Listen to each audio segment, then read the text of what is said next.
We live. We're a little late, but we live. You know what I'm saying? Let's see if I get anybody in the building right now. Let's see who available. Let's see who available. You know what I mean? We gonna talk. Regardless of how many people in here.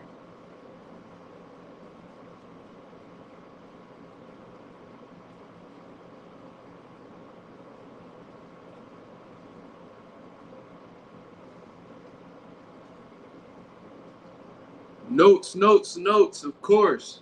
Of course. How could I forget my guy Notes? What's going on, family? Appreciate you, my brother. Definitely a little late. I stepped out for a little bit. But it's all good, man. It's all good. I've been exhausted these last couple days and shit. So I came straight home from work, took a break from the gym today. You know what I mean? Got me some sleep. And I just stepped out the crib, drove around a little bit. I ain't do too much. Wanted to feel, you know what I'm saying? Wanted to feel like I was actually doing something. I got dressed real quick. Stepped out the crib, drove around the city for like an hour and some change. And then I came back. Stop motion, what's going on, baby? Stop motion MMA in the building. Nah, for real, I try to stay as busy as I can, bro. It be when I'm not busy that I'm bound to do some stupid shit. So, you know what I mean? Gotta stay working. But, you know, boxing news been kind of slow. You know what I mean? I feel like it's to the point where we just going in circles about shit. You know what I mean? But fuck it. The topics is still interesting. So, of course, I'm going to still speak my piece and just talk this boxing talk. You know what I mean? So, shout out to the 5 people that's in the building, man. Shout out to Mazuma Nation. Shout out to the Mazuma Mob, man. We back in the building as always.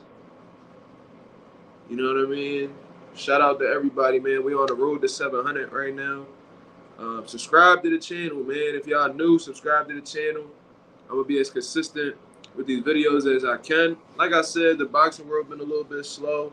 You know what I mean? And sometimes when I feel like there's nothing to talk, I don't want to force it. You know what I mean? So I just save my energy for the live that's going on. Because usually I do a video in the morning. You know what I mean? While I'm on my way to work. And then once I get home, you know what I'm saying? I'll chop it up with y'all on here. So shit been a little slow lately. You know what I mean? My subscribers is going up though. You know what I'm saying? I think like in the past week I got almost 100. You know what I mean? I think we had like 675, 676 or something like that right now.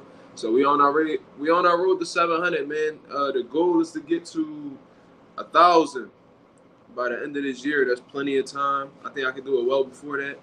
But like I said, we'll see, man. Just share the videos, like the videos, man, and keep the algorithm going. You know what I mean? Keep me in people's homepage. You know what I mean? So appreciate all the love, man. Mazuma Nation and Mazuma Mob active. You know what I mean? Brutal. Hey, appreciate that. Appreciate that, man. Y'all support is the reason why. Y'all the ones who keep me motivated, because when I first started YouTube, a lot of the things, I was a young kid, you know what I mean? I wasn't really like too secure in like my confidence and shit like that growing up. So whenever I seen like somebody would talk crazy in the comments, I'd take the video down or I'd be discouraged to do videos. But I'm at a point in my life where, man, I'm gonna just rock with whatever I feel, and if people fuck with it, they do. If not, that's cool too. You know what I mean? So, yeah, y'all support was keeping me going for sure. This dude crazy, real talk. He said, "Damn, Mazuma looking sharp. Let me find out he caught Alicia in Philly again. The guys get back." Nah, homie, nah. I ain't even step out the car, bro. I was just I needed, you know what I mean? I feel like, I don't know about y'all, everybody got their own ways of doing therapy and shit like that, or finding ways to relax themselves. Me, in all honesty, I like to go for a nice drive at night, you know what I mean? Play my music, you know what I mean? Just you know what I mean? Sit and dwell in my thoughts, you know what I mean? Shit like that. and just paying attention to everything that's just going on around me. I like my long drives at night. That's how I give it up. YSM, that's my guy Jermell Parker right there. That is the best boxing reporter in the sport of boxing, and I ain't saying that just because he's from Philly. That's my guy. Watching this man evolve in this game, it's been amazing, bro. I remember the first time I had reached out to him, my gym had first did his grand opening. He came right through, and we had a relationship ever since then, bro. Bro, he's jumped leaps and bounds since then, bro. I'm proud of that man. I'm proud of that man. One of the most consistent dudes, too. His work ethic is unreal. You know what I mean? The hard workers admire other hard workers, you know what I mean? So, much respect to Jermell Parker. Now, if y'all not subscribed to YSM Sports Media, check him out, man. Especially, like, if you a fan of Philly fighters, you know what's going on in the Philly boxing scene. And he bigger than just Philly anyway. This man was just doing interviews with guys who's outside the city, you know what I mean? Big names, too. So, check him out, bro. Jermell the truth, for sure. He said you should see the Mexican media criticize Canelo a lot more than here in the States. They praise him here in the U.S. and Mexico. A lot of people don't like him. Yeah, my dad tells me about that shit all the time because my dad be reading up on Mexican media outlets and just overall just Hispanic media outlets. And he says that in Mexico, people don't really rock with Canelo like that. You know what I mean? Like a lot of people in the States rock with him more, but like he gets criticized by a lot of these boxing legends like Juan Manuel Marquez. He comes at Canelo almost like every opportunity he get. You know what I'm saying? So, yeah, that's late night drive is different. Yeah, for sure. Especially when you down the city and shit, you see her. I like the watch people too. People watching and shit like that, just seeing what's going on. You know what I mean? And like I said, just being at my own thoughts, thinking shit out, what my goals is, all that good shit. What up, bro? What up, Don? What up, Don? But yeah, man, we gonna talk about Chris Mannix, man. Notes brought this to my attention. I didn't see the article. I'm gonna just take Notes' word for it. That's my guy. Chris Mannix was bugging out yesterday. Yeah, appreciate it, bro. Likewise, bro. Appreciate everything you done did for me. Appreciate everything you done did for me, bro. You gave me a lot of.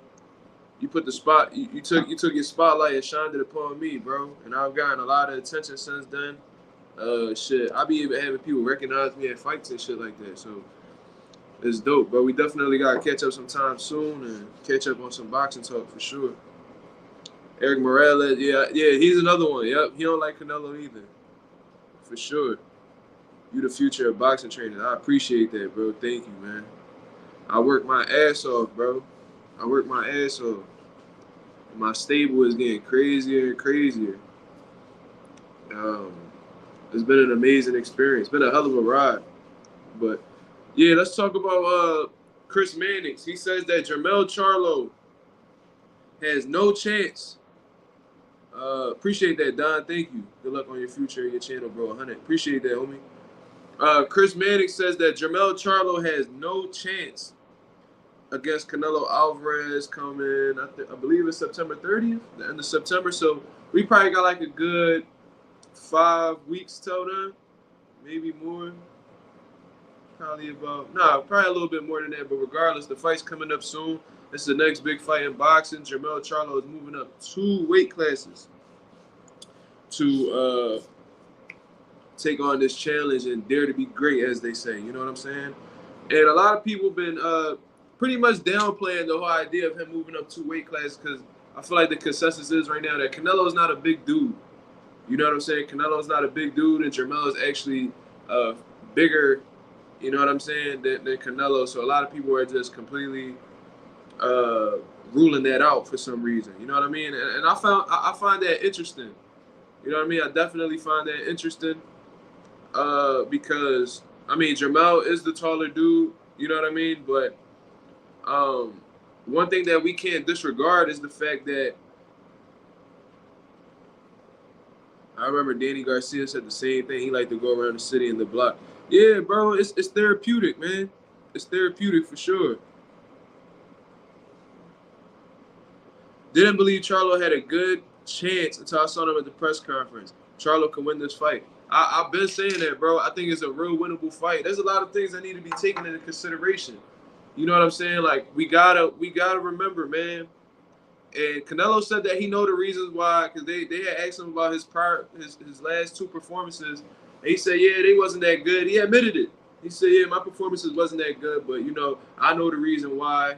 You know what I'm saying? He didn't get into specifics, but he said, but this is gonna be different. This fight coming up. So this may be true.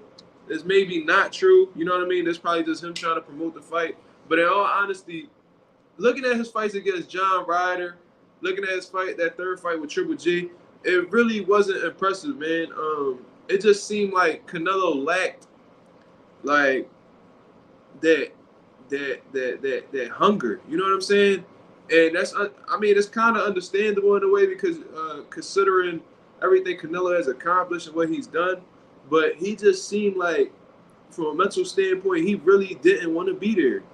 You know what I'm saying? It seemed like he didn't want to be there. You know what I mean? He in the fight, he's there, but like it seemed like he wasn't really too like focused on the moment. You know what I mean? He just felt like it just looked like work.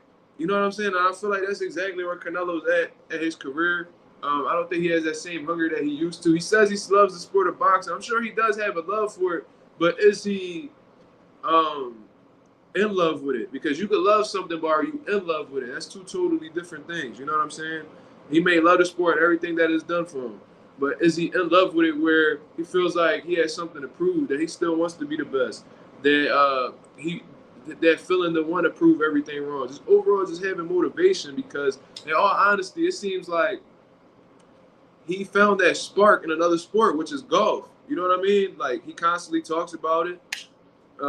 He makes time for it consistently. You can tell that he's having a good time when he's in these golfing tournaments and when he's overall just in the sport. Because I remember they asked him on the Breakfast Club, do you like golf more than boxing now? He said, nah.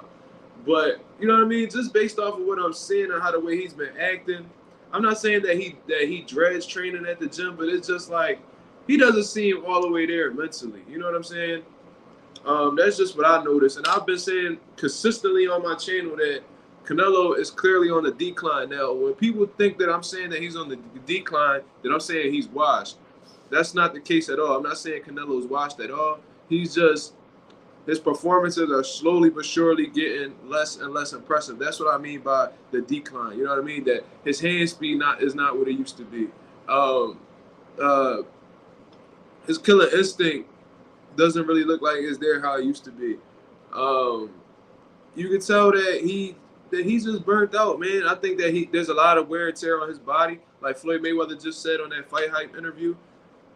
Exactly, bro. If you look back at my lives, Floyd said the same exact shit that I've been saying about Canelo ever since they announced this fight with Jermell Charlo. I said this man has over 60 professional fights. I don't know the exact number. I'm at the box record. That's over 60 training camps, and I remember them saying on HBO back in the day that there was several fights that Canelo had that wasn't counting on his box rec. This man has been boxing professionally since he was 15. He's 32 now. So it's 17 years going on to 18 years that he's been professional. That's more than half of his life. This has to be taken into consideration. You know what I'm saying? There's a lot of wear and tear on this man. This man done had knee problems. This man done had shoulder problems. This man done had hand problems, all types of shit. We got to understand that takes a toll on you in the long run. And I just feel like Canelo's at the later part of his career right now. He said he's only going to be in the sport like 4 or 5 more years. You know what I mean? So, of course, Jermell's nowhere near that. You know what I'm saying? I feel like Jermell Charlo is in the prime of his career right now. He's motivated. He just became the undisputed champion of the world. Beat everybody he needed to beat to get all the belts. Jason Rosario, you know what I'm saying? He just beat Castaño after he got that draw with him. He's on the come up right now. You know what I mean? Like his mind and his physical is at the same point in time right now. They both matching up. He's locked in, and this is the perfect time for him to really come to the table and shock the world. Everything is lined up with Charlo right now. His confidence is at an all-time high. His momentum is at an all-time high. And he just got presented the biggest fight of his career. So it's all lined up for Jermell to really win this fight, man. You know what I mean? But the one problem that I'm having is he's moving up 2 weight classes, right? So we got to see. Let me check in real quick. Eddie Reynoso said his real record is 70-2. I wouldn't doubt it, bro, because a lot of these fights in Mexico don't get counted. They don't get counted, bro. So I'm not surprised at all. Yep. Let me see. Yeah, there was a lot of comments that went by. Who you leaning to? I got Canelo only because he's been there many times and been fighting them bigger dudes. Plus, you know, Mexican versus black fighters, a lot of pride on Canelo's back. So that might be a motivating factor for him because it's really rare when Canelo actually fights black fighters. I think the last time he fought a black fighter may have been not Floyd. Was it Floyd? No, Danny Jacobs. That might have been the last person that was back in 160. He ain't been in 160 in years. Correct me if I'm wrong, y'all, but that might be a motivating factor. But you got to understand what auto fights, he's been there multiple times. He has multiple fights. That could mean experience, but that could also mean a lot of mileage. You know what I mean? So it all just comes down to how he performs that night. And we won't have the answer to them questions until he in there with Jermell. But a lot of experience at a high level could also mean a lot of mileage. So it's a double-edged sword. You know what I'm saying? So we just got to wait and see. Canelo going to use Page from Crawford Spence and counterpunch Charlo every time he fires off. Let's see. You're right. I remember even Danny Garcia said when he was depressed after the Earl fight, it's hard to get the love back for boxing. And that may have been what happened after the Dimitri Bivol fight because I think he underestimated Bivol. You know what I mean? I thought that he saw Bivol's style and thought it was from the outside of the ring. He thought there was holes he can exploit. And when he got in there, it was a totally different experience. And he just wasn't prepared properly. Like his conditioning definitely wasn't there. I don't know exactly what was going on. But like I said, it may have just been results of him being on the decline. And I just think overall the style matchup was just terrible for Canelo. That dude, Bivol was all wrong for him. I don't think Canelo will ever beat Bivol if they fought 10 times.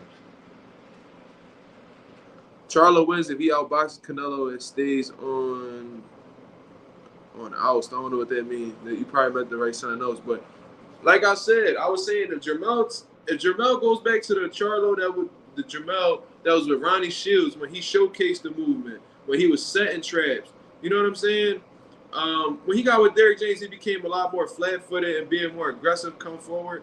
But he's going to have to do a little bit of everything with Canelo. He's going to have to, but he can't get greedy. You know what I'm saying? He got to pick his shots, move. Get him the movement, get him the speed, get him the good jab. You know what I'm saying? Put the 1-2 together. Jermell has a nasty 1-2. Put the 1-2 together, place his shots, and get up out of there because the last thing you want to do is be a sitting duck in front of Canelo Alvarez. You know what I mean? But the one thing I really want to discuss that's a big question mark that may be the reason why Jermell may come up short in this fight because he's moving up 2 weight classes. So how are they going to approach it? Is he going to come in light? Is he going to come in the low 60s against Canelo? Is he going to fully acclimate to 168 to be big and strong so he can absorb shots better? Is he going to come in lighter so he can be more agile, more mobile, be lighter on his feet? What exactly is Charlo's approach going into this camp? You know what I'm saying? In all honesty, I heard Derrick James said that they're gonna come in lighter so they could be more, so they can have more agility. But it's all up to Charlo at the end of the day how he wants to approach it. Derrick James can make the suggestions, but it all comes up to what Charlo believes is right for him. You know what I'm saying?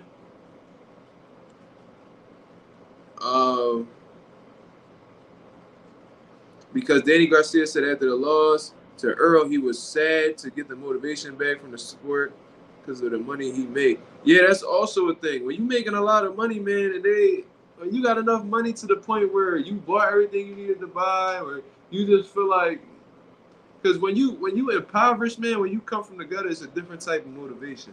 So once you out of that gutter and you real, you know what I'm saying, everything's set up, you in a beautiful house, you got a beautiful family, everybody taken care of, you built generational wealth. It's like, do I really want to get up and train for a guy who is on a totally opposite side of the field and just looking to knock my head off. Like, do I even want to get up and train right now? Do I really, like, what do I need to do that for? Like, I'm good, bro. You see what I'm saying? So it's a lot of things that could be going through Canelo head right now. I say he should come in at 166. Well, that's close to the limit. So he's obviously going to be bigger. Are his legs going to be the same? Is he going to be able to?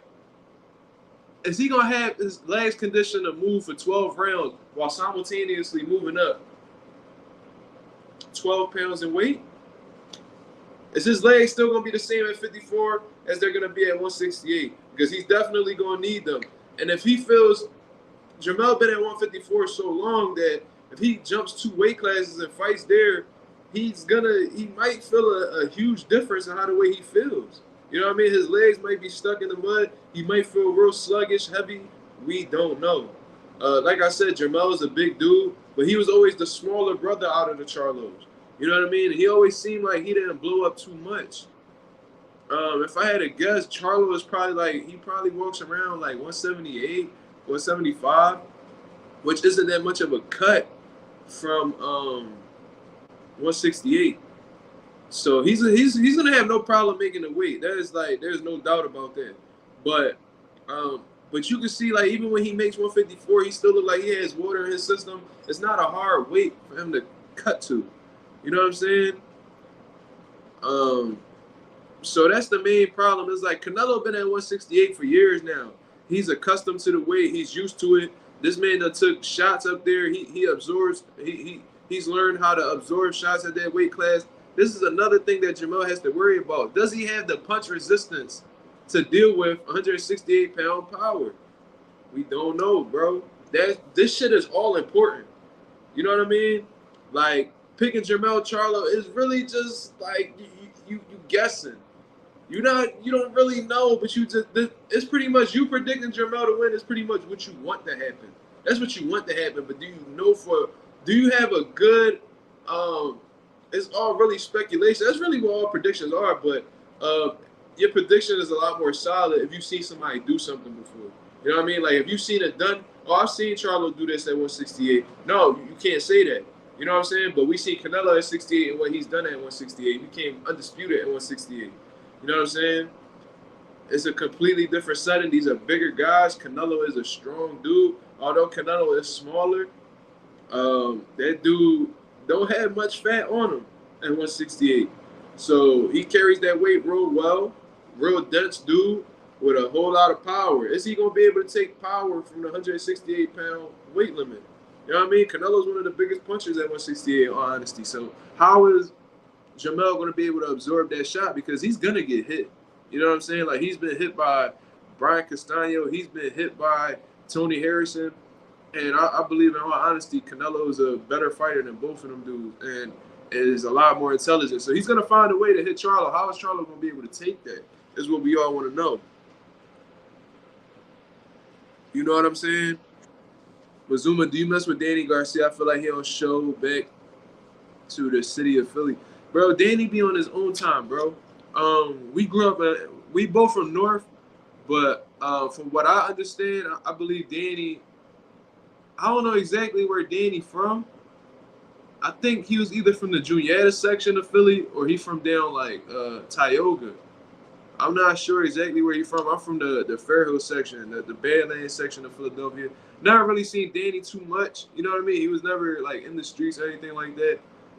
He always just been in the gym. That man been in boxing his whole life. He don't really get involved with what goes on. Like, you're not gonna catch Danny in no amateur shows or anything like that. He just do his own thing, bro. He be on his own time. I've had a couple experiences with Danny. He's a nice dude, real humble dude. Angel not tripping, he a good dude too. You know what I'm saying? So I've had good experiences with Danny. I don't got nothing to say about him, but he's not really tapped in with the Philadelphia boxing community like that. He just be in his own world. You know what I mean? He's worried about what he doing and attending to his family, and that's his prerogative. He can do whatever he wants. You know what I'm saying? Yeah, you right, Mark. Appreciate that. Damn, you so well spoken about this shit. Surprised you don't work for Showtime. Bro, I've been trying to get a commentary job with these dudes for the longest, bro. Like, even like small little promotional shows that we have out in Philly, I've been trying to like do some type of commentating, but Nobody ever like picked up the phone and gave me a call or shot me a message or nothing. So hopefully they see me on here. They see that I'm well spoken. They see that I could talk boxing, and hopefully they give me a shot, because commentating is something I always wanted to do. Then another difficult thing is too, even if like I were granted the opportunity to commentate, it would be hard for me to do because I'd be having pro fighters on the card. So it's like I gotta be in the corner attending to them anyway. So how could I commentate? You know what I'm saying? I've been trying to do it for the longest, but hopefully we can make something happen eventually. I hope Mel wins. Me too. Danny been doing his own thing. Yeah, bro. He don't be in the mix like that. Danny, he do his own thing. Like I said, that's his prerogative. I feel like Danny could really help the city so much if he chose to, but you know what I mean, he not entitled. He don't owe nobody shit. He not entitled to do anything he don't want to do. Damn, fam, midnight on the East Coast and you live, shit. Why not, bro? Why not? I'm wide awake. I took me a good ass nap earlier. You know what I'm saying? So why not? I don't see why not. But this is the thing we gotta take into consideration, bro. It's like Jermell gonna need his legs for Canelo. Damn near everybody who fights Canelo gonna need some type of legs, bro. How are you gonna how is your legs gonna hold up?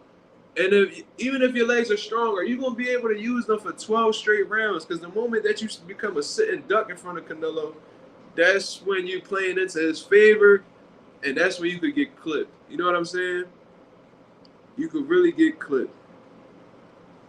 So it's a lot of things that really need to be it's not a lot of things that need to be taken into consideration. It's small things that can have a real significant impact on the fight. You know what I'm saying? Found you via Southpaw. I rock with you, brother. Appreciate that, J Cash. I appreciate you, homie. Yeah, Southpaw, my guy, bro. He the reason why I'm building it. He's a big reason behind the platform that I'm currently building right now, bro. Like, he could have easily just been like, yo, find your own way. Then y'all probably went in and found me. So I'm grateful for Southpaw for helping me out. You know what I'm saying? So shout out to him, man. I'm here to listen to you talk that talk. Appreciate that, homie. You 25. You young? Yeah. I turned 25 back in January. You know what I'm saying? Yeah, I've been in the game though, bro. I grew up in this shit. So my mind far exceeds somebody who's 25 for sure, in my opinion. Canelo struggled with people who move. They fight, pick their shots, X, Floyd, and Bivol. That's facts, but the thing is, it's like Bivol didn't really have to do too much movement. Like, he didn't really have to do too much movement. I'm gonna tell you exactly what bothered Canelo right now, because they say there's multiple ways you can skin a cat. You know what I'm saying? That metaphor. Well, it's a couple ways you could beat Canelo. And one, he struggles with movement. I like, in all honesty, when you watch Erislandy Lara didn't do too much in that fight. You know what I'm saying? Against Canelo. I thought he personally won, or it could have been a draw either way. But watching that fight, Erislandy Lara definitely showcased some movement, but he managed his range real well. Whenever Canelo would reach, he'll pop shot him, hit him with a left hand, and get right back on the legs. Pop, get on the move. Pop, like sniper, just picking him off. Pop, and frustrating Canelo. You know what I mean? Because Canelo couldn't really close the gap on him. You know what I'm saying? So that's one way. What messed up Erislandy Lara was he became a sitting duck and allowed Canelo to land them body shots. Them body shots really were taking its toll in the later half of that fight. You know what I'm saying? If he would have stood out of the way of them Johns, then he probably would have possibly got a clear-cut unanimous decision. But he just made it rough because of those later rounds. He gave up. It was similar to like Trinidad and De La Hoya. De La Hoya dominated. It was dominating. My favorite fighter was dominating Tito Trinidad. And then towards the later half, I think he felt Tito power, and he got on his bicycle for the rest of the rounds and gave him later rounds up, and that's what caused him to fight. You know what I'm saying? So I think that's what Erislandy Lara did. So movement gives him a problem. Slick fighters like Floyd Mayweather with movement definitely will beat Canelo. You know what I'm saying? Because Canelo is not a rough, rugged, make it a dirty fight. He likes to box. He likes to use his skill set traps. You know what I'm saying? You know what I mean? He's not like a Orlando Salido type dude who will hit you low and just make it a bar fight. You know what I mean? That's not what he's gonna do. He's gonna use his brain in the process. And if he can't outthink you, then he's pretty much assed out. Um, but what I was also gonna say, look, Jair, he beat me to it. This was the third one. He struggles with good pressure fighters. If you watch his fight with James Kirkland, he put James Kirkland on a highlight reel. He put him on a highlight reel. That was one of his most devastating knockouts. But when you watch the fight in its entirety, Canelo struggled with James Kirkland's consistent pressure throughout the fight to the point where Canelo low-key shot his load. You know what I'm saying? Like, he was showing signs of fatigue early in the fight because James Kirkland was making him fight. You got to understand, Canelo's a slow starter, and it's not by mistake. You know what I'm saying? Canelo understands that his conditioning is not the best. You know what I mean? He don't have the biggest gas tank. So what he likes to do is he keeps he picks his shots. He's real economical with his punches, and then he likes to turn it up later half in the fight because by that time his walk him down pressure breaks fighters down, and then he usually drowns them, similar to how he did Caleb Plant. You know what I'm saying? Walk you down with the high guard, walk you to the ropes, rip 1-2 punch combinations. He's not the big combination puncher he used to be. As he moved up in weight, his volume has decreased. You know what I mean? And so has his stamina. So Bivol was putting the pressure on him and was high volume to the point where he made Canelo fight outside of his pace. And when Canelo fights outside of his pace, he gets uncomfortable, he gets frustrated, and he fatigues. This is stuff that we do know. We've seen it several times. You know what I'm saying?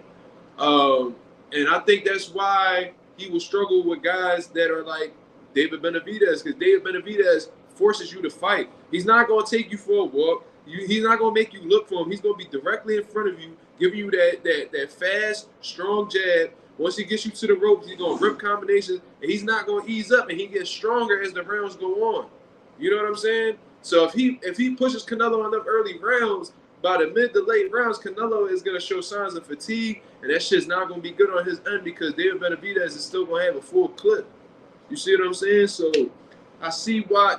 So the guys who showcase movement, slick defensive fighters, and which is 1 and 2 is pretty similar, but guys who also present pressure like Triple G.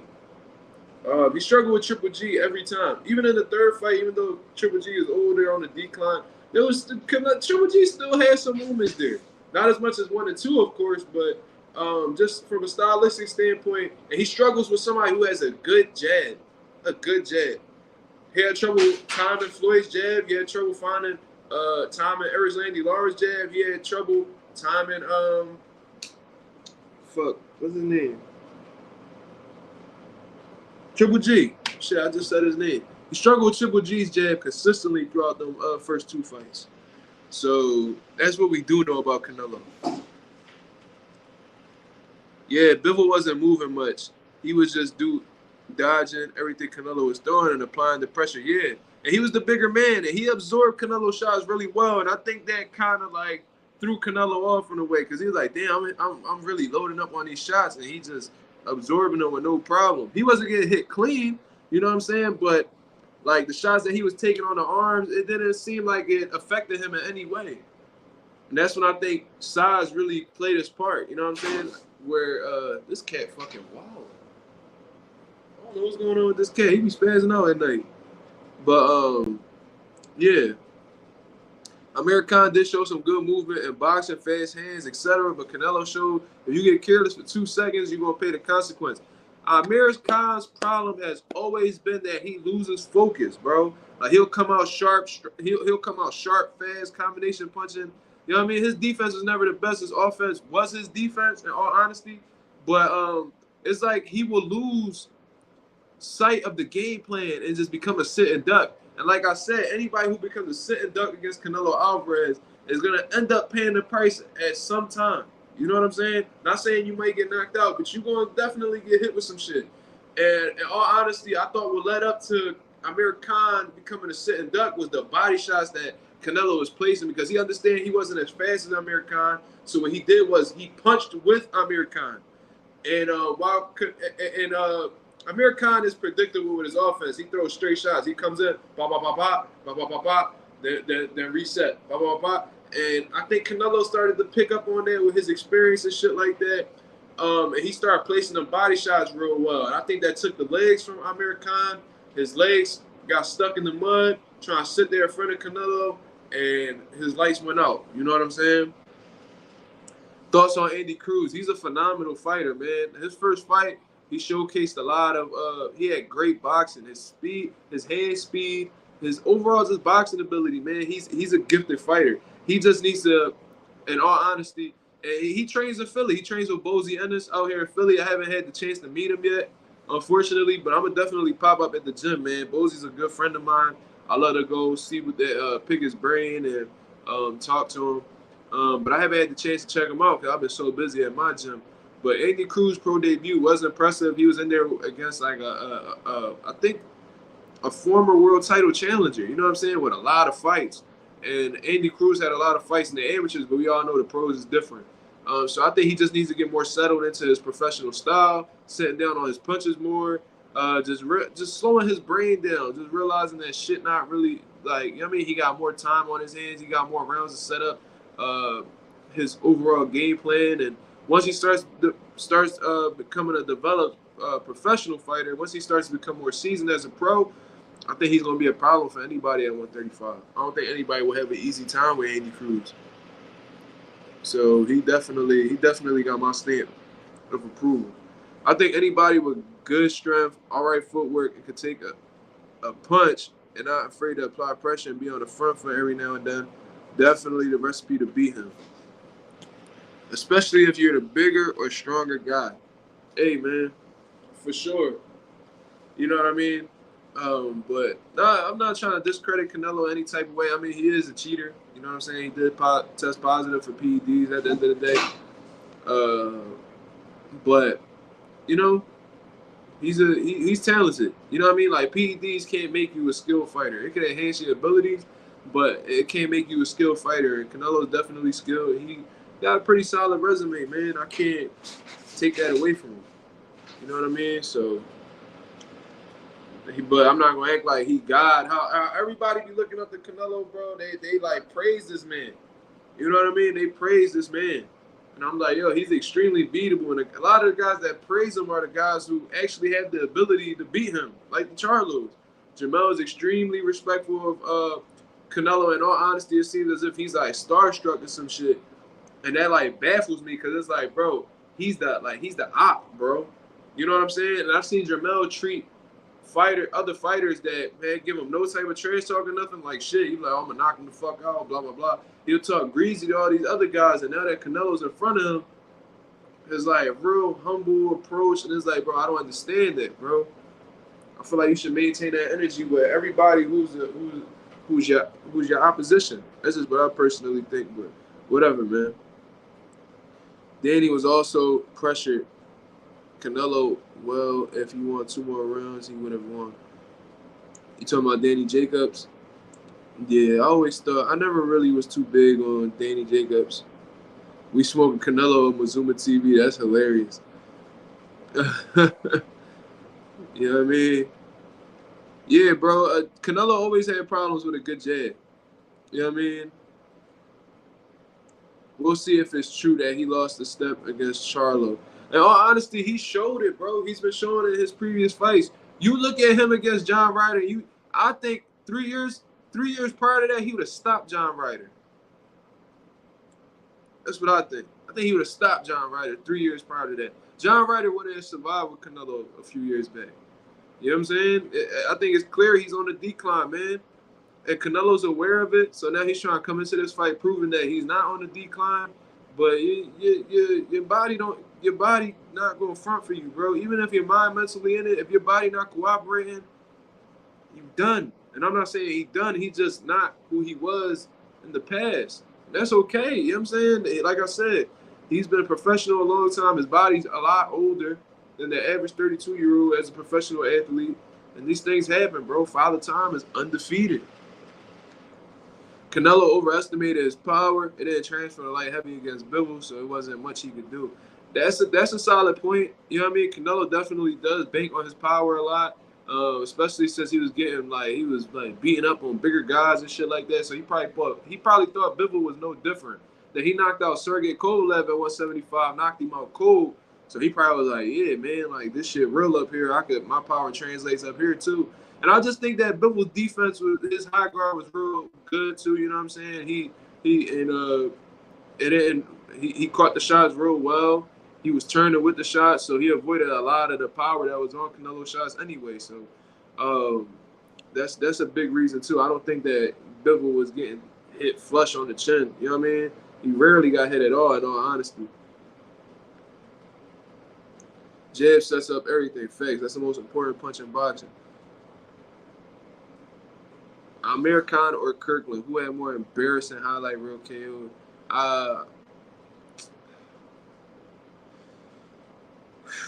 Amir Khan.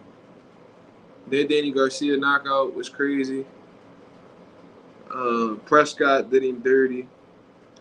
The way Bud had him on fucking baby deer legs was crazy. The Canelo knockout was scary. It didn't look like he was gonna wake up. Kirkland done been knocked out, but I only seen him knocked out cool.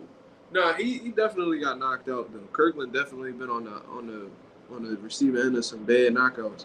But Amir Khan definitely got the more iconic knockouts. 10 rounder for his first fight is impressive. Yeah, bro, and that was another thing I forgot to mention. I'm glad you pointed that out. The fact that they giving that man a 10 rounder shows how much they believe in him.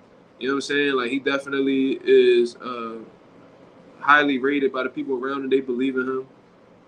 Eddie Hearn believes in him, obviously. So they gave him a 10 rounder. So you already know that they already lining him up for a world title fight.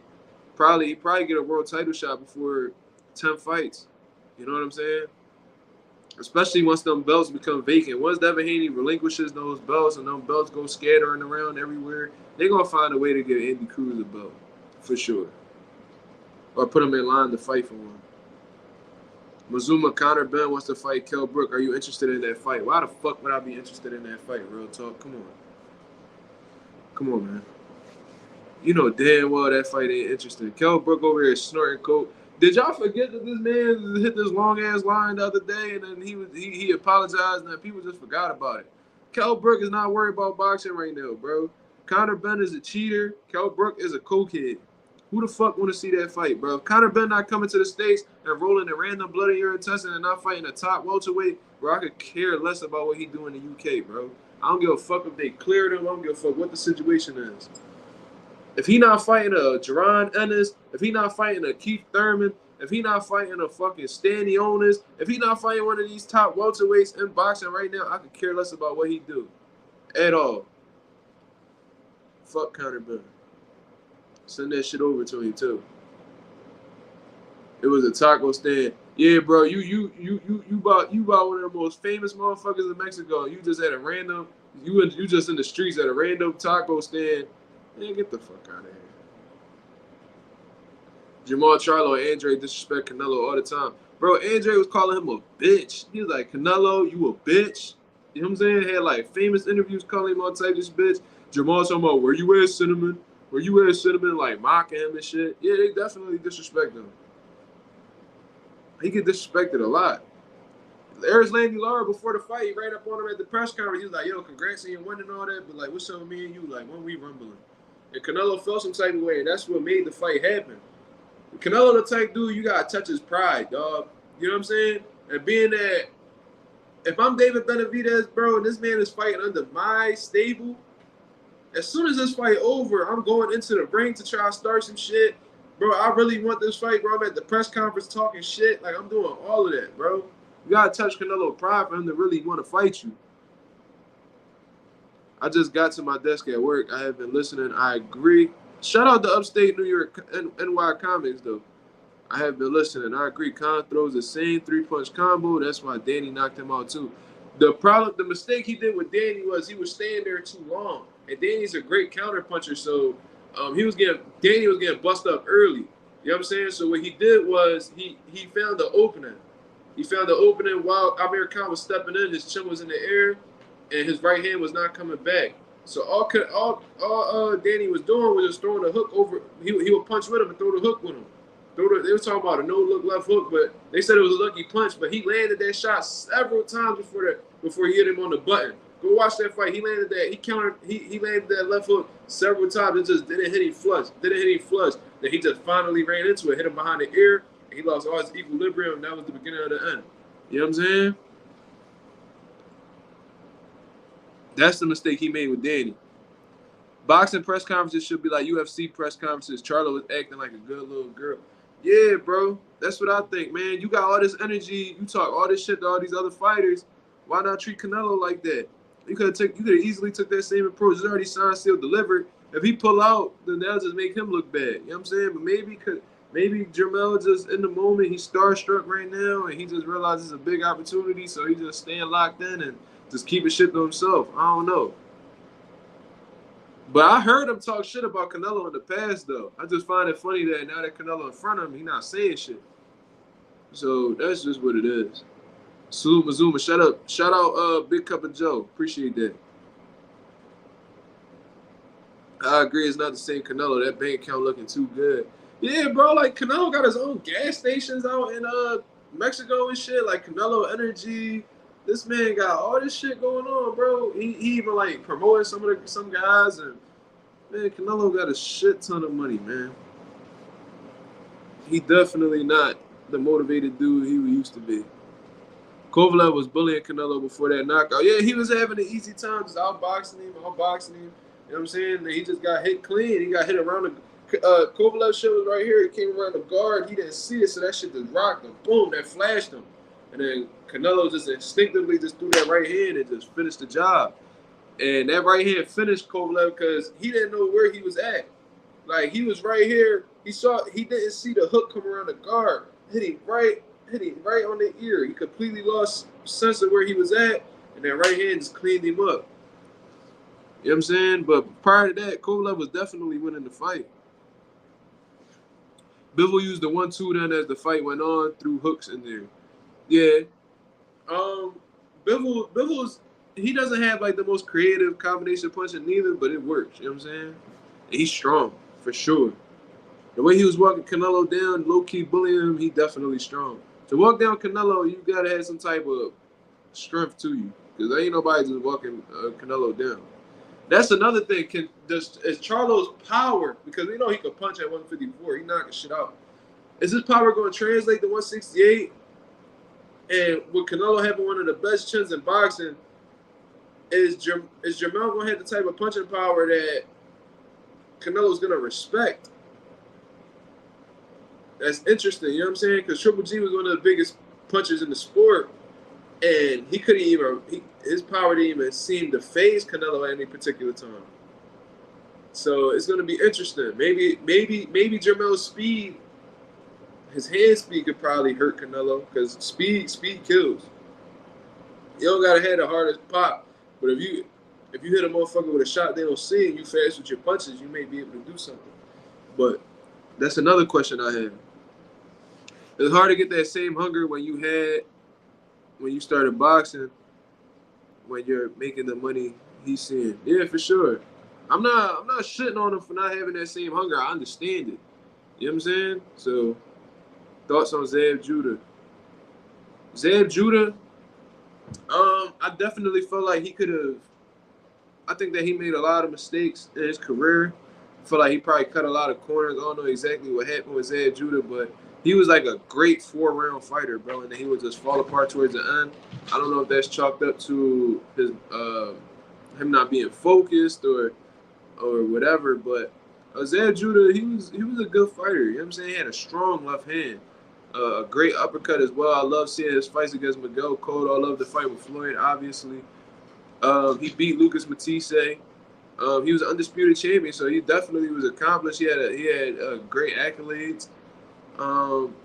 Definitely one of the best 140s. You know what I mean? He was a good fighter. He took on all comers. He even fought Danny late in his career and did well towards the end of the fight. I forgot what we was laughing at, bro. I'm so caught up in these damn comments. I low-key respect Jake Paul more than Conor Ben. At least Paul never popped positive. No, real shit. Man, but fuck Jake Paul too, bro, because he over here be talking crazy about boxers, and then he 0-1 against legitimate boxers. And then went right back to the MMA pad after he lost, so he definitely got some bitch in him. Facts, Charlo got stand on it. He be talking crazy to everyone. Bro, he always do. Hey, yo, Mark is a good coach. Shout out to Southpaw, man. He back in the building. That's my fucking guy. Hell no, Canelo's not respecting Charlo's power. Let's be honest. That's what I'm saying. So with that being taken into consideration, could it be the hand speed that could bother Canelo? Because you see that he had a problem with that too. What Floyd said is true. He finna get old overnight. I think that he's already showing signs of getting older. So is he gonna be able to turn back the clock? Like, I doubt it, bro. I think that once you're on a decline, there's no coming back from that. For real, for real. Southpaw TV, the realest, that's a fact. Plant versus Charlo, Showtime pay-per-view. Nah, bro. That's not I don't feel like that's pay-per-view worthy in all honesty. And I don't think Jermell going to jump right back in the mix and fight Caleb Plant. I doubt that. Yeah, Cletus sold the end of Zab. He almost killed Zab, bro. I think he had like a brain hemorrhage or some shit. He did. He set him up for that. Yeah. Zab soft. Nah, facts. Lions only. Hebrew Hammer. Yeah, that's a crazy ass name, right? That's a pause. That's a pause for real, for real. I ain't calling nobody no fucking Hebrew Hammer. He got me fucked up. Jake Paul really ass though. Would I spar Jake Paul? Nah, he too big, man. I'm not that big of a dude. That dude easily like a cruiserweight. When I was competing, I was a welterweight, man. I was at 141. You know what I mean? Jumped up to 152 when I hit this growth spurt. But nah, bro, he too big. If he was my weight, I'd fuck that nigga up though, for sure. He can't box. But I ain't gonna act like weight classes don't matter though. You own IBFP. He is a clown. He doesn't show his face. Yeah, I don't even know who that is. But if Southpaw don't fuck with him, then just fuck him. Jake Paul said he'd be in jail if he wasn't boxing. What the fuck would he be in jail for? Fucking. What the fuck would Jake Paul be in jail for? Disturbing the peace, disorderly conduct. Get the fuck up out of here, bro. Jake Paul not even like that, bro. Speeding, DUI. Get the fuck out of here. Jake Paul ain't about that shit. Fuck out of here. That nigga be holding somebody pocket in jail, nigga. Fuck you talking about?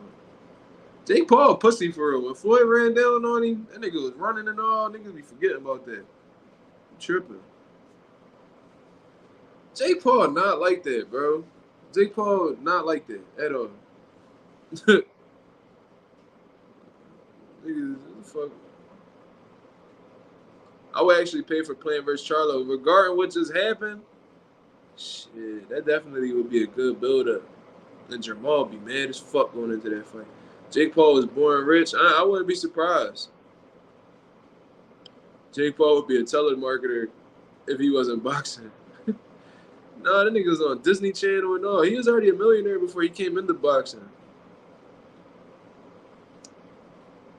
Rich kids can't fight.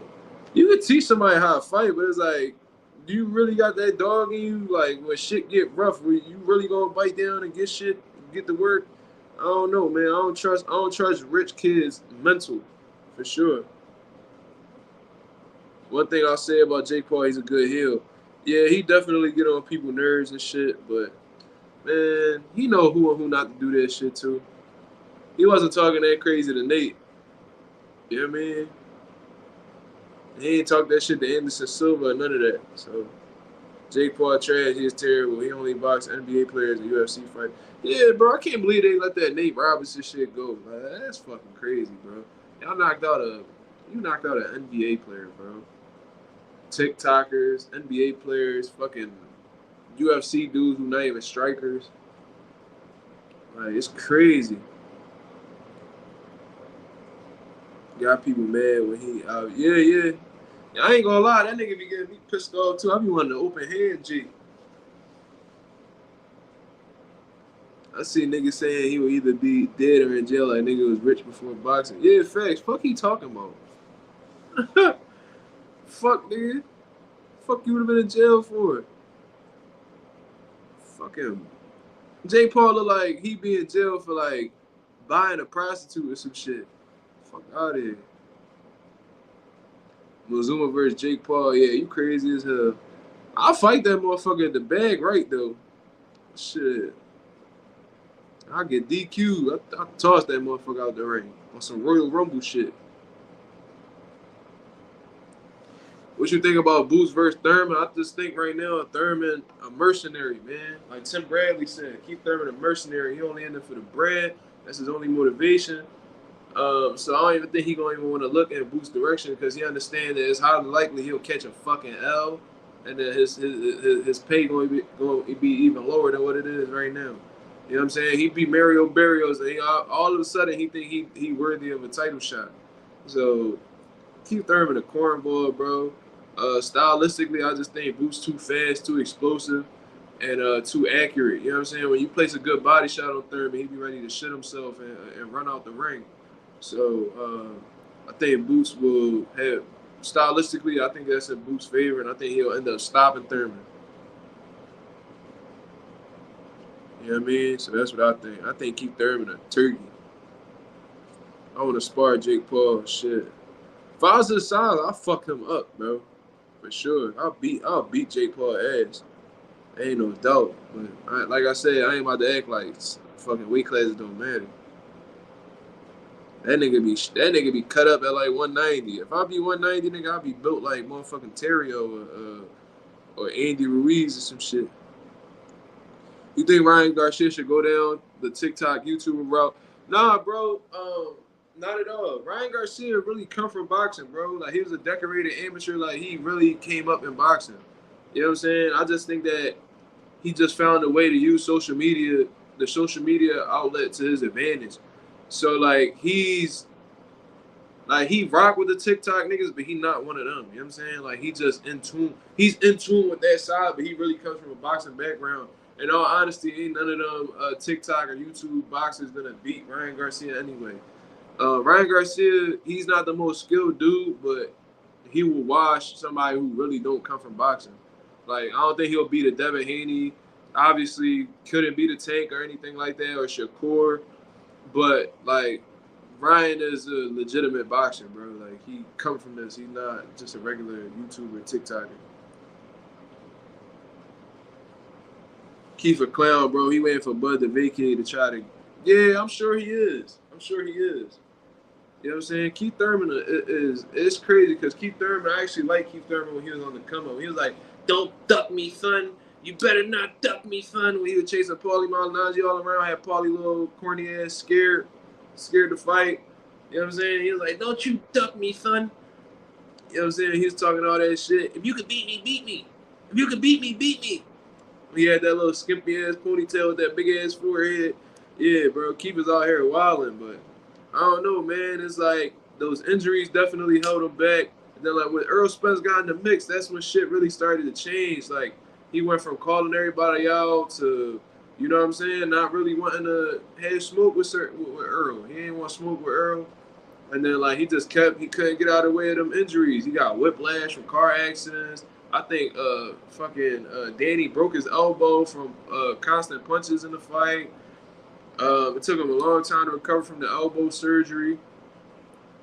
And he just fell off, bro. And a lot of things, he just became dormant. Like, he just became inactive, and people wasn't really fucking with Keith no more because other people in the welterweight division started to shine. I think he was relinquished to the WBC title. The WBA he had in the headlock for a while. And I think how that shit ended up happening, I think they lowered his fucking belt rank or whatever. Or no, he actually was a super champion, the WBA super champion. And then he fought Pacquiao, got washed by old ass Pacquiao. He's talking about, yeah, I had to take my mouthpiece out. I had to take my mouthpiece out so I could breathe. I'm like, Keith is a fucking goofy, bro. He was talking all that shit to Pacquiao, and you got your dumb ass.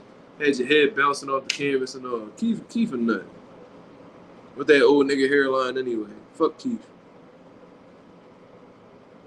Keith Thurman is a clown. He only got hype because Floyd supposedly ducked him when he was the man though to fight Floyd. I remember people said he would beat Triple G, Floyd, and Manny. I don't know why the fuck they were saying that. Triple G would beat the dog shit out of Keith Thurman. He way too small. And obviously he couldn't beat the old Manny Pacquiao. But with Floyd, I just think that Floyd was on his way out and he wasn't about to fight no young hungry lions. You know what I'm saying? He wanted to go out on his own terms. I think Keith Thurman just came around the wrong time. I mean, if he would have came around the time like Victor Ortiz and all that was popping, he probably would have fought Keith. You know what I'm saying? I remember Bud went around to Jose Benavidez saying, focus on this fight before you don't make it to the fight. Bro, that was one of the most gangster fucking interactions I ever seen. Terrence Crawford was like, yo, focus on your fight before you don't make it to your fight. Jose was like, what? He said, bro, you heard what I said, bro. Focus on your fight before you not make it to your fight. And then he was like, Benavidez talking all this shit. Yeah, you was ducking me. You been ducking me all this time. We was at 140. You was ducking. He was like, you know, you would come see me outside. He's like, oh, come on. Benavidez, they take a step out that motherfucking door. That man, Keith Thurman, Bud would have put that motherfucker in a double leg and fucking tombstone power drive Jose Benavidez on straight concrete. He didn't want that shit. Niggas forget that boy Terrence Crawford, a wrestler. That nigga would have had him in a cradle. Nigga would have had Benavidez folded outside the club. What the fuck you talking about? Fuck that. Benavidez thought they was gonna box. That should have single leg scooped that nigga. That should have been a wrap. Slammed him right on his neck. Shit, hit that nigga with a DDT. Nigga would have got F5 power bombed out that bitch. Floyd could beat Thurman right now if he wanted. Ah, man, that man in his late 40s, man. Leave that man alone.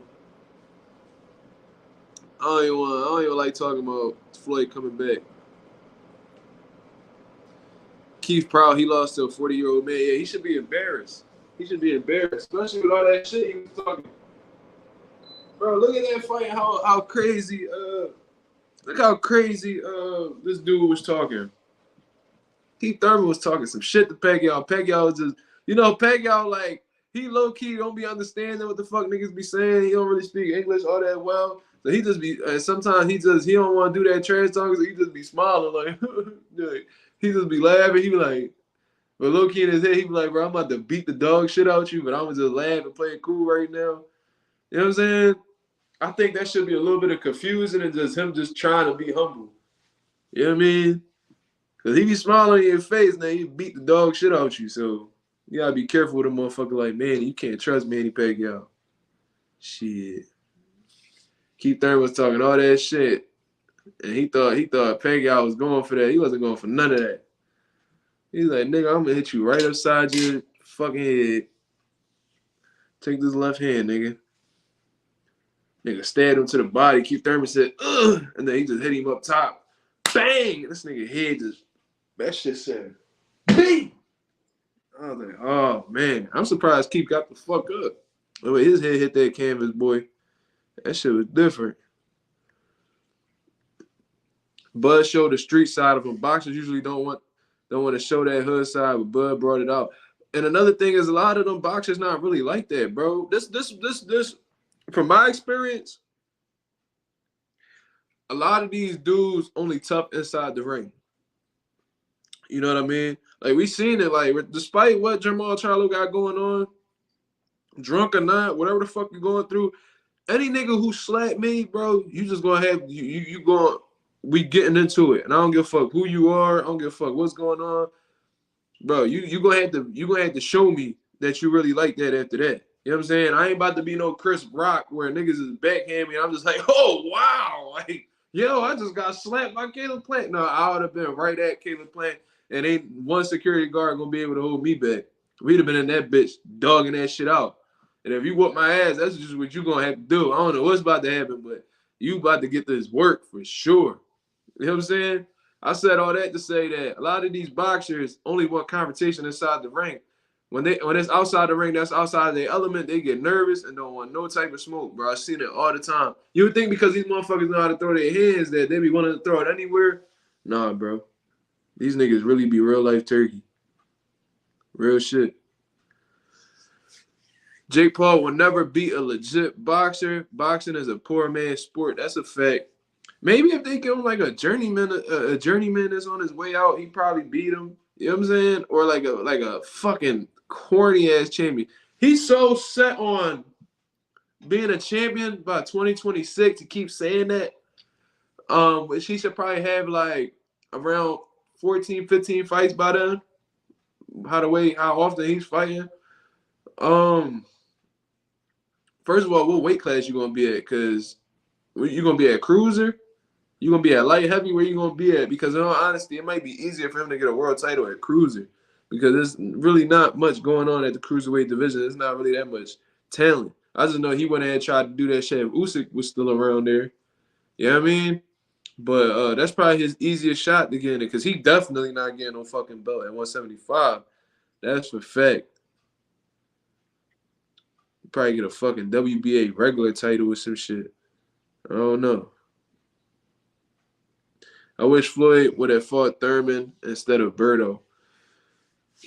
I think he just wanted a light touch on his way out, man. He was like, yo, listen, bro, like, I've been fighting all these motherfuckers, bro. I just gave y'all the fight of the century against Manny Pacquiao. I want to go out with a soft touch to ride off in the sunset. I think he was just trying to solidify his record, bro. That's honestly what I think. 49-0, ride off into the sunset for the MMA fighter who was pro debuting, beat him, 50-0. All right, now I got the perfect 50. Now I'm just do exhibitions and get paid. And that shit locked in, you know what I'm saying? Charlo definitely got the Chris Rock treatment. Would have had my fam hold the security guard back. Matter of fact, jump to security. Let me handle fake ass Travis Kelce. Yo, that's funny as shit. Caleb playing do look like Travis Kelce. He do look like one of them motherfuckers, bro.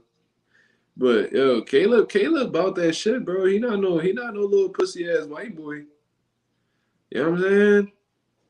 And from what I understand, he wasn't even looking for no trouble. That was just Jermell on trying to be on some bully shit. He just slapped fire out of him. So it is what it is, man. It is what it is. Bro. Niggas say at me like that, bro. We about to go to war about this shit. Yeah, Caleb playing stand on principles, man. You gotta understand, like, if you put yourself in his shoes, right? Like, I got a beard, right? You know what I'm saying? If I'm with, let's say, hypothetically speaking, like, my girl at the time, my wife, whoever the fuck she is, and some nigga acting up, and he pull on my beard, bro, you tripping. Caleb was going about it in a nice way because he gave him a warning. He would have pulled on my beard in front of my bitch, in front of my people. I'd have popped off right there. Fuck you talking about? And that wouldn't have been a slap neither. I'd have punched the bullshit out of him. Keith Thurman gonna end up on Love and Hip Hop, starting fights. Yeah, that nigga gonna be at the club throwing drinks on niggas. What you say about me, son? Just fucking throw a fucking bottle of Henny at somebody's head. I can see Keith Thurman on that nut shit. But Keith Thurman is square though, because he probably be that one weirdo nigga on Love and Hip Hop who fucking playing the harmonica on top of a hill at 5 a.m. You know what I'm saying? This nigga heating up some fucking leftover. This nigga got some pre-cooked bacon in the microwave. Like, Keith Thurman a weirdo like that. He the type nigga, he probably like cook like some fucking sausage on a motherfucking on a pan and let the motherfucking grease pop on his chest and shit. Like, Keith Thurman like one of them type weirdos. Shit, I don't know what that mean. But hopefully that's something positive. I don't know what the fuck them symbols is. I don't know what language that is. Look like some type of Chinese, but whatever. We need a podcast, Southpaw and Missouri. That should be fire. But we not near each other. That'd be dope though. If we kick that at the studio or some shit. That'd definitely be fire. Never know though. Never know. Let's say best channel. I appreciate that, homie. Thank you. Appreciate that. Where are you from? That's Chinese? What language is that? That's dope, man. That like them symbols them hood niggas be tatting on their arms and shit. Niggas be tatting Chinese symbols on their arm. Like, yo, what that mean? That shit, that mean no fear, nigga. Yeah, nigga, I don't fear nobody. Nigga, I had to put that shit on Chinese, slap that shit on my arm. You feel me? I don't fear no man. I was just like, oh, all right. My bad, nigga. Hold up. Or okay, Japanese. That's what's up. That's fire, bro. Part of my ignorance. I don't know too much about uh, different languages and shit like that. That's one thing I like about Jake Paul though. What he do for other fighters. You know what I'm saying? That man took Amanda Serrano and changed her life. I seen an interview from back in the day where Amanda Serrano said like for a world title fight, she got like $5,000. For $5,000, bro. She fought for $5,000 and was world champion. I know motherfuckers that fight at the arena down South Philly, a small little venue on small promotional cards that make more than her. That was making more than her. So to see that she an actual millionaire now, she got a I think she moved to Puerto Rico. She was living in New York. She had a nice little apartment over in New York and shit like that. Then she moved over to Puerto Rico where Jake Paul and them live at. And she been kicking it over there, bro. She got her own boxing gym in her crib and all. And you could tell she happy, man. And what's crazy is she didn't let the money get to her neither. Like she always humble as shit. I never heard Amanda Serrano talk shit about nobody. Even when people talk shit about her, I never heard her talk bad about nobody. She stay in her lane, like, yo, perfect woman, bro, with feminine qualities, bro. Like, low key, if Amanda looked a little bit better, I try to wipe that bitch. She nice and humble. You know what I'm saying? I don't know though. She like she'll drink some Fireball or something and clear a whole crib out. Beat the shit out of everybody in the crib. She like one of them aggressive bitches that whoop ass when she got a little honey in her system. Bitch take a shot at 1738 and go buck wild. You know what I'm saying? Jake Paul gives boxers opportunities. As he should, bro. He extremely privileged. He got a lot of money. And he want to be accepted by the boxing community. So one way he gonna go about it is taking care of fighters. That's one way to go about it. I was just saying I want to see Amanda fight Bumgarner. They just recently said she tested positive. Well, they could probably still make the fight happen, but I'm sure Amanda gonna want to pursue random blood and urine testing. She's gonna want to have Alicia do VADA testing and be tested. And now that she tests positive, they definitely gonna be on her head. They're gonna be testing her all the fucking time. If they don't ban her, we still gotta wait to see what's going on. I gave Alicia the pass. Just don't do it again. Yeah, baby. Baby, I'm gonna let you know something. You know what I mean? Like, if you was a nigga, you'd be assed out right now. You know what I'm saying? Niggas be really cooking you, but you know what I'm saying? You a beautiful woman and all that. You know what I mean? You look good, baby. You look good. You make me want to go in the fridge and give you a soda. But before I do all that, baby, I'm gonna forgive you. Just don't do that again, all right? We don't want you to go through that. You know what I'm saying? We love you out here, man. You know what I mean? You can flex your little muscles, you know what I'm saying? You can do your little twerking thing on the way to the ring again. You can rock the boat for me, you know what I mean? Whatever you want to do. But let's not do that again, baby. So that's what I would have told her. You know what I'm saying? That's exactly what I would have told her. Mazuma Dillian White hasn't posted since he popped positive. He been quiet because he fucking guilty. You see Alicia still posting and, you know what I'm saying? Staying. You know what I mean? Fuck Dillian. Fuck Dillian. Dillian White a little weird looking nigga anyway. He look like he eat crayons and shit. Don't keep it a buck. Nigga look like he gargle peanut butter. He a weird looking nigga, bro. Dillian White, he look like he never got a haircut. Nigga never looked clean. That nigga body never seen cocoa butter a day in his life. Little ashy ass nigga. Dillian White a little dirty, knotted head ass nigga. Dry scalp ass nigga. You know what I'm saying?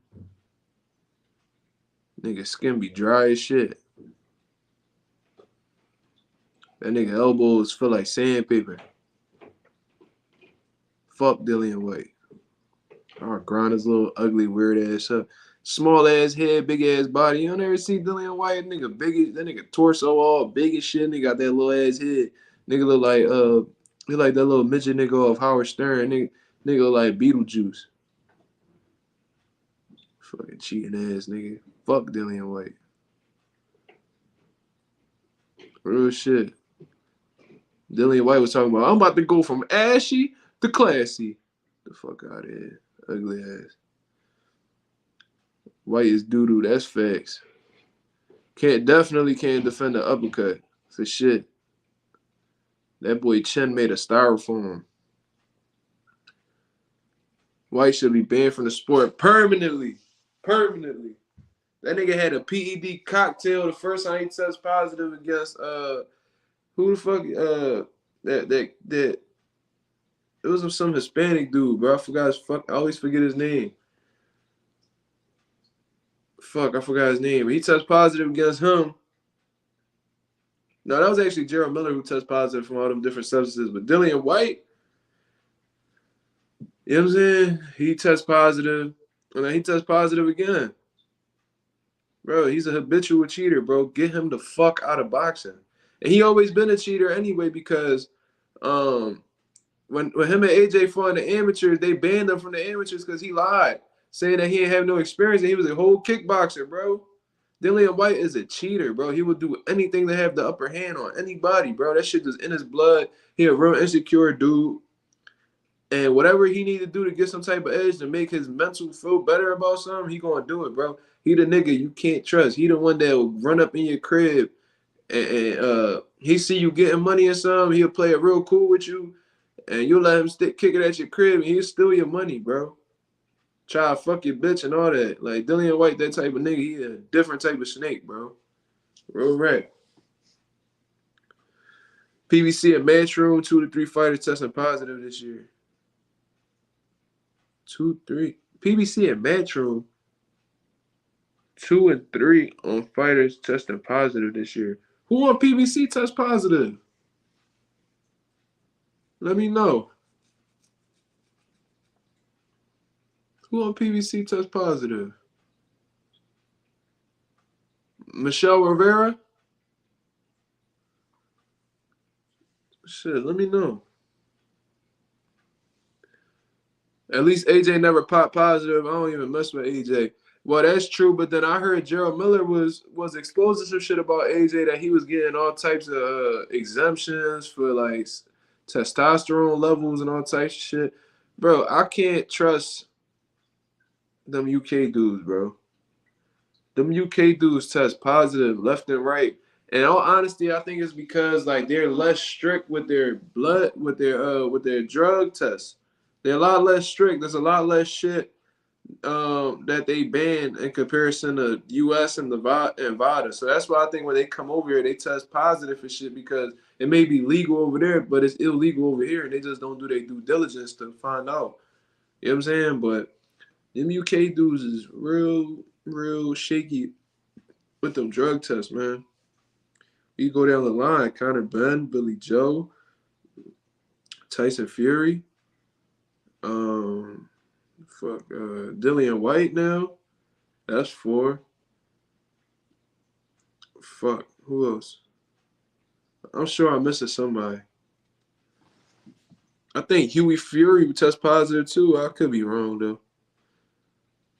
What Fury and White are the biggest clowns in the heavyweight division. I think Fury's is all about the money now, bro. I don't know, bro. He was making shit real difficult during the Usyk negotiations. You know what I'm saying? Puello. I ain't hear about Puello.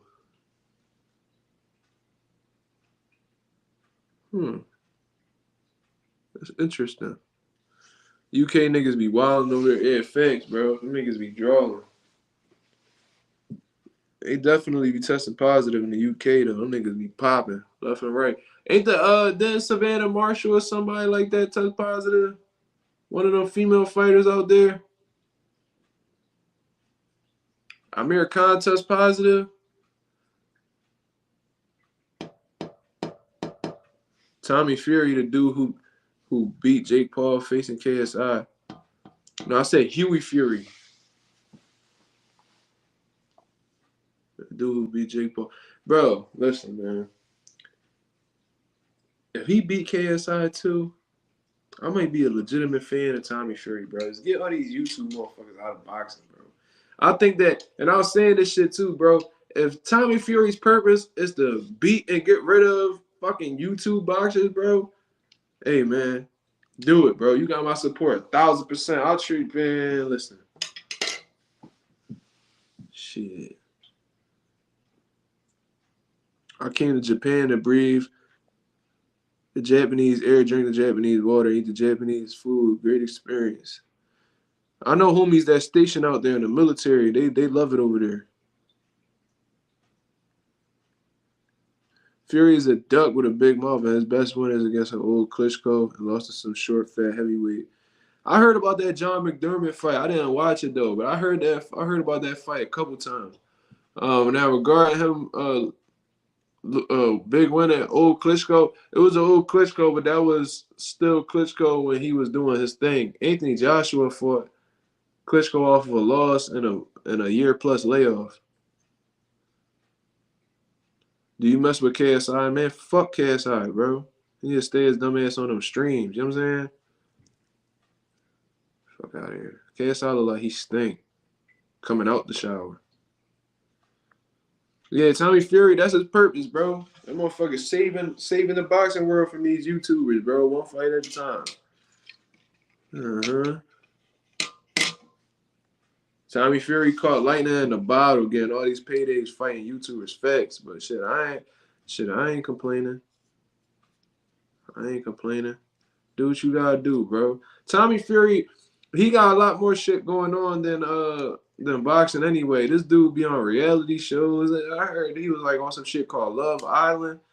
He got a lot of shit going on. He be modeling and all that. Like boxing something that he grew up into, but it's not really his priority. Like he could get into it if he want to as another stream of income or whatever.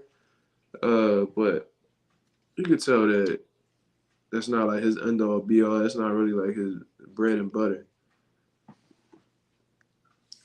That's a fact. That's what I was saying though. Tommy Fury not good, not even good. He good enough for the YouTube space though. Yeah, like he not beating no top tier dudes.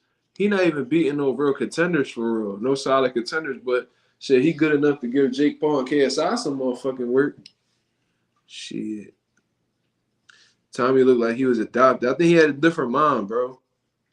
He had a different mom. Same dad, different mom. That shit can make a difference. Am I only mess with KSI because he don't talk trash about other boxers to show support? He's gotten in better shape and he doesn't stay on the couch all day. Thoughts? Bro, listen. That's true that he don't talk shit about other boxers, right? But me coming from the boxing world, bro, I just feel like these dudes just been granted opportunities that they don't deserve. You know what I'm saying? I feel like there's a lot of boxers who grind their whole life in hopes to reach places that these fucking YouTubers do. And I just think that it should be harder to be a part of the sport of boxing, bro. I don't think that you should be able to just be a YouTuber and just wake up and be like, oh, I want to box professional one day, and then just fill out some paperwork and become a fighter and get a pro boxing license. You know what I mean? Like, I think it should be a lot harder. I don't know exactly what should be done. That's something I would have to think about. But I think they should be required to have at least like 10 amateur fights. You know what I'm saying? Like, I think it should be a lot more difficult for these guys to turn professional. Because you just can't hop on an NBA court and play ball. You got to try out. There's a lot of shit you got to do.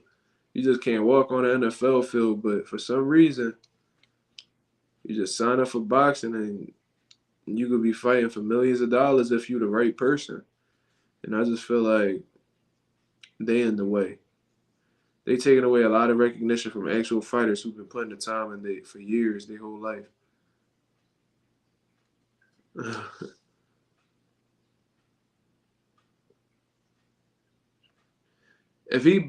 Imagine if this nigga KSI beats Tommy though. If he beats Tommy, then that'll perfectly set up him in a fight. It would set him up in a fight with Jake Paul. Cause they'd be like, oh, well, he beat he beat Tommy and Tommy, but Jake couldn't beat Tommy. So can KSI beat Jake? And that'll be like a whole build up, and they gonna end up fighting each other. You know what I'm saying? I don't like KSI at all. I think he a British cornball. I don't really know nothing about the dude, bro. I never even heard of him until he started boxing. But I feel like that about all these YouTube dudes, bro. Get them all the fuck out of boxing. We don't need them. Jake Paul, you know what I'm saying? He doing a lot for fighters and shit like that. Man, just be a promoter, bro. Do what you gotta do for promoters. Dean the Great is a clown. I remember Carmel pressed on. What? Who the fuck is that? Pressed him on Southpaw Live. Who the fuck is Dean the Great? I don't even know who that is. But the thing is, they don't need a box, but they do, which I give them respect. Most of them are get paid like normal boxers or less. I don't know, bro. From what I heard, they make a lot more than that, my brother. I know KSI. You not getting KSI in no ring for no 5 or 10K. You not getting Logan Paul in no fight for no 5 or 10K. You definitely ain't getting Jake Paul in the ring for no 5 or 10K. So I don't know which fighters you referring to. Dean the Great is a clown. He's a YouTube boxer. Yeah, I don't know. I don't know who that is. Elijah Garcia. Damn, Elijah Garcia been active, boy. You talking about that middleweight kid? That young dude, but he just stomping shit in middleweight? If that's the case, that kid been active. Them boys touch M's. That's facts. Them boys make top tier boxer money, bro. Like Jake Paul gotta be making like 30, 40 mil a fight. You know what I'm saying? You alright? My cat, he acting up. Them boys touch M's. That's facts, bro. That's facts. Only KSI gets paid well, but his promotion don't overpay fighters. They also go in pro box. They also give in pro box. I mean, listen, I'm not saying they ain't no pros to what they doing. Like, don't get it misconstrued. You know what I'm saying? Like, I don't like Jake Paul. You know what I'm saying? But he's doing great shit for fighters. You know what I'm saying? And I feel like at this point they have to. Like, if you're gonna be part of this sport and you want some type of respect from the boxing fans, one of the best avenues you could go down is helping out fighters. You know what I'm saying? So if KSI doing that, salute to him. If Jake Paul, I see Jake Paul doing it, so salute to him. But I don't know too much about them guys. I like to stick to actual boxers who actually like a part of the sport, who are about this shit. That's why I prefer to talk about. I'm not in that YouTube, TikTok boxing world. Like I'm completely removed from that. Where you from? I'm from Philly, boss. Cambosa said he wants to taste Gervonta Power. First of all, pause. How the fuck you want to taste that man power? That's fucking wild. But you know, I don't think he really want to do that because I think he gonna be waking up with the doctor's flashlight. You know what I'm saying? And with don't picking him up and placing him on a stool. I don't think he want to do all that. I don't think he really want to. I don't think he want to taste that. Yeah, that's a crazy pause. That shit was kind of wild. Trying to taste another man's power is crazy. Never heard nobody say no wild shit like that. They be doing tag team boxing, bro. That's not boxing, bro. I don't know. That's a whole different world. These niggas just got boxing gloves on. Jake Paul face funny, I don't know. Yeah, weird looking nigga with a long ass chin. Jake Paul look like Crimson Chin off Fairly Odd Parents, that superhero with that long ass chin. Jake Paul chin look like one of them bony ass bike seats. Cambosa's a doodoo. He needs to rematch Max Hughes. Yeah, bro. He definitely do. Get him the fuck out of here. Yeah, he talking like he big shit. Boy, they just gave you a gift on that card, man. Yeah, they were saying he got cooked, but I ain't watch it, bro. I ain't gonna lie to you. I ain't watch it because I don't give a fuck about Cambooses. If he, bro, I'm at the point where it's like, bro, if it's a fight against an opponent that's like credible, if it's not an interesting fight that significantly impacts the sport, I don't give a fuck to watch it, bro. Or if it's not a prospect I care about, I'm not watching. Who the fuck wanna watch Cambosos fight Max Hughes, bro? Like was uh who the fuck was just chilling one night? You be like, yo, I can't wait to see Cambosos rumble that boy Hughes, bro. You heard about that fight, bro? You ain't hear about that shit not one time. And that's where I'm at with it, bro. I've been in the sport so long. Like I said, I was the type dude that I used to stay up and watch fights, Friday night fights on ESPN. I used to shit. They used to have them like boxing on them these little small channels, and I used to watch them. You know what I'm saying? I used to buy tickets at fights down in Philly at the Met, the Fillmore, all that shit, just to watch fights. But I don't know if it's just me just being in the sport too long, having some type of burnout, whatever. But if it's not an important fight or it's a fighter that I actually care to watch, bro, I'm not watching, bro. I don't know. Cambosos won like 3 rounds at most. Damn, and they still gave it to him? That's crazy. David Benavidez believes he's too big and too strong for Demetrius Andrade. Well, that might be a reason why he wins. You know what I'm saying? Like David Benavidez is a big 168 man, and he definitely strong as fuck. He got fast hands, good combination punches, good body work, and a underrated jab too, bro. He got a strong, fast jab, accurate jab, but he's gonna need more than he can't just be banking on that when you're going against somebody like Demetrius Andrade, who's a southpaw, extremely fast, explosive as well, fast hands, good boxing ability.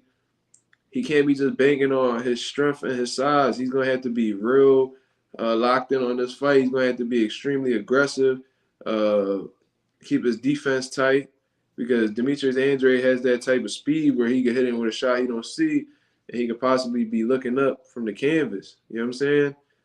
He could get caught lacking with a shot he don't see and get put down. So David Benavidez, hopefully he's in the right state of mind. He understands that Demetrius Andrade is a threat and he prepares accordingly, because if he doesn't, he just think that he's too big, too strong. He could be in for a long night, and that's the problem. That's what happened with Jarrett Hurd. Jarrett Hurd was a huge 154.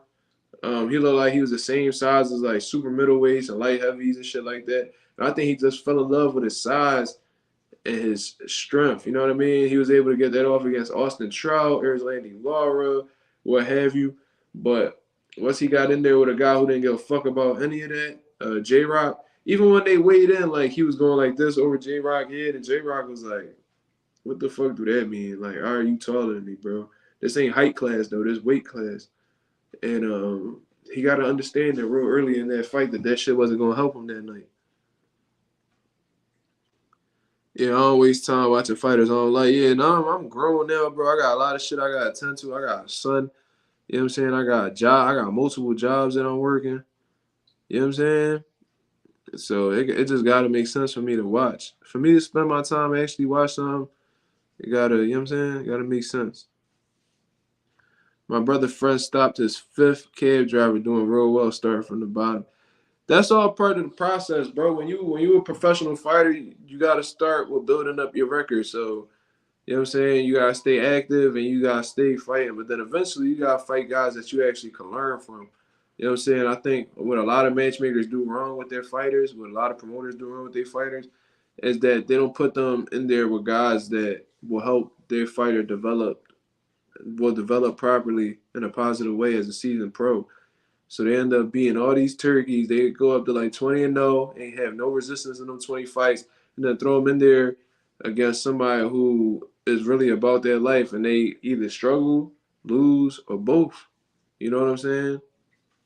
And so they pretty much did them 20 fights and then learned a single thing.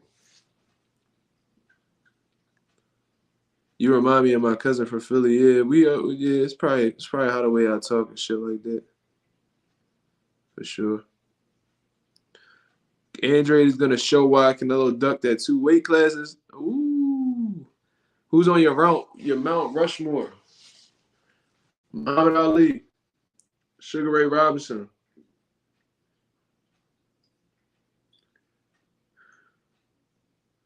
Floyd Mayweather. Um, what determines who you put on your Mount Rushmore though? Just like the greatest, or like the ones who made like the most impact? Because if that's the case, Muhammad Ali, Sugar Ray Robinson, Floyd, and there's usually four on Mount Rushmore. Shit.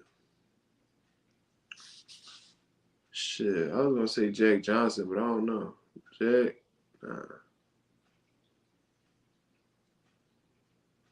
I don't know. I don't know. That's a great question. But I got three solidified. But that fourth one, that's a tough one. Mazuma, have you ever been to Brooklyn? I've been to the Barclays. I watched Adrian Broner and Jesse Vargas fight at the Barclays. I watched Gervonta fight Jesus Cuellar. I watched Jermell knock out that Mexican dude, put him to sleep. What I'm starting to see is that very soon more fighters won't need promoters thanks to social media. That's if they know how to manage social media. A lot of people, or if they just, because if they don't really have that personality where they put themselves out there and being real personable, then they might need a promoter to help them out. You know what I'm saying? But more, we're gonna see a lot more independent fighters for sure. But not everybody got the personality to be uh, using social media as a tool to promote themselves. You know what I mean? LOL fighting low level job turkeys, then getting beat like a ham when he fight competition. Look at this bum fight another bum going on a bum tour. Yeah, that's a mistake a lot of people make where they just continuously fight dudes they not gonna listen to. You know what I'm saying? I mean, they continuously fight dudes they not gonna learn anything from. So they'll never be ready for the elite level. The B level fighters gonna beat them. The A level fighters gonna scorch them. You know what I'm saying? It's like you gotta build them up properly, man. Like you gotta see how they performing and then just continue making the right moves from there. It's extremely difficult. It's extremely risky. You know what I'm saying? But there's definitely a method to it. When they start off, just get them some Jones to get their feet wet, understand what the pros is like, and just build their confidence. And then put them in there with guys who you know they're able to beat, but like they could learn from. You know what I'm saying? And just continue going from there. Continue going from there. And then if you feel like they had a solid level, then you put them in there with like a former world champion, you know what I'm saying, who's on their way out. And you put them in there with, you know what I mean, you just continue building from there. And then when you feel like they're ready for a world title shot, then you know what I mean, you go do what they gotta do. Do what you gotta do, you know what I'm saying? Marketing job, Zuma, yeah.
My bad, y'all. Yep, some bullshit going on with the Chargers always. Nah, I gotta really get this shit together, man. I can't keep having these type of technical difficulties. Soon Benavidez is gonna show why Andre Duck, Jermell 154, Laura, Junebeck, Jacobs, Parker, all for Canelo retirement check. Damn. Damn. Shit. That's how you feel about Andre. Damn. That's cold.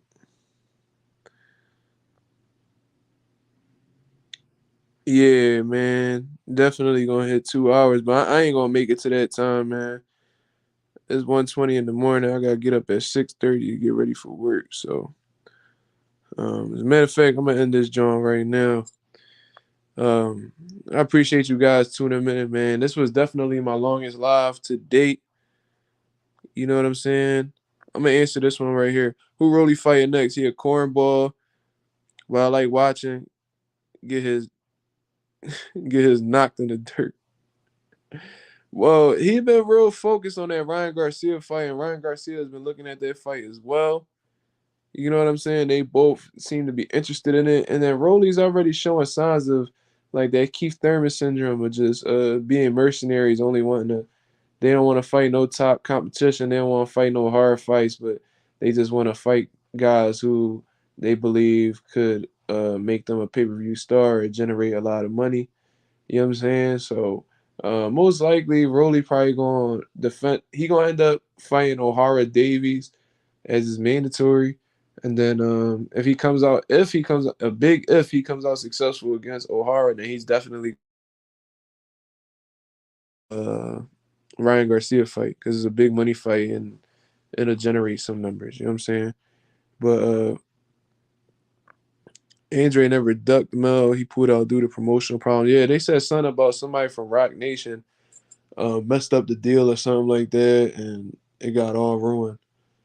And supposedly it was like a week before the fight happened or some shit like that. But that's a whole different story, man. Demetrius Andre fighting Benavidez if everything is approved. So we just wait until we see that. But I'm gonna get up out of here, y'all. I appreciate you guys tuning in as always. Shout out the Notes, shout out to Jair Good, shout out to J Cash, Stop Motion MMA, of course. You know what I'm saying? Y'all carried the live today. Wafu, Chris, Obama, Real Talk Only. Shout out to all of y'all, man. You guys been amazing. You know what I'm saying? And I'll be back on live tomorrow to continue chopping it up with y'all. You know what I'm saying? But until then, I'ma holler at y'all. This is Mazuma TV. Shout out to Mazuma Nation and the Mazuma Mob. Y'all be safe out here, man. Hope y'all have a blessed, positive, productive night. Many blessings to y'all. Peace.